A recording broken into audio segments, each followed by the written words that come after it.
Premier League 5 ပွဲစစ်နိုင်ပွဲရယူမဲ့ Manchester United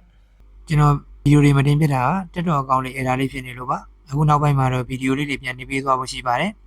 အရင်ကတော့အတန်ကတော့ဒီလောက်မကြည့်ပါဘူးအခုကတော့အတန်လေးကတော့နည်းနည်းကြည့်နေပါတယ်ဘာလို့လဲဆိုတော့ကျွန်တော် microphone လေးလက်ဆောင်ရတာလို့ပါလက်ဆောင်ပေးရတဲ့ကျွန်တော်ကိုကျေးဇူးများကြီးတင်ပါတယ်ယနေ့ညမှာတော့ Premier League ပွဲစဉ်တစ်ပွဲဖြစ်တဲ့ Man U အသင်းနဲ့ West Ham အသင်းတို့ကည2:45အချိန်မှာရှင်ပြန်ကစားသွားဖို့ရှိနေတာဖြစ်ပါတယ်ယနေ့ညမှာတော့ Man U အသင်းဟာ West Ham အသင်းကိုအနိုင်ယူက Premier League 5 ပွဲစစ်အနိုင်ရလက်ကိုစွမ်းဆောင်သွားနိုင်မလားဆိုတာစိတ်ဝင်စားစောင့်ကြည့်ရမှာဖြစ်ပါတယ်လက်ရှိအချိန်ဒီမှာ Man U အသင်းဟာ Premier League အမှတ်ပေးစရာရဲ့အဆင့်၄နေရာမှာရပ်တည်နေပြီး West Ham အသင်းကတော့အဆင့်18မှာသာရပ်တည်နေတာဖြစ်ပါတယ်Man U အသင်းကတော့နောက်ဆုံးကစားခဲ့တဲ့ Premier League ၄ ပွဲမှာ၄ပွဲစလုံးကိုအနိုင်ယူထားက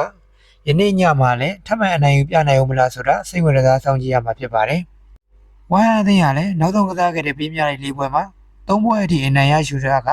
ရှယ်ဆီတသင်းနဲ့ဟိုလား၃ဂိုး၂ဂိုးဆိုတဲ့ရလဒ်နဲ့အရင်နေထားခဲ့တာဖြစ်ပါတယ်။ဒီနေ့ညပွဲစဉ်မှာတော့နိုင်ပွဲတွေဇက်တက်ရရှိနေတဲ့မန်ယူအသင်းကပဲအနိုင်ယူသွားမလား။အိမ်ရှင်ဝမ်အသင်းကပဲအနိုင်ယူသွားနိုင်မလားဆိုတော့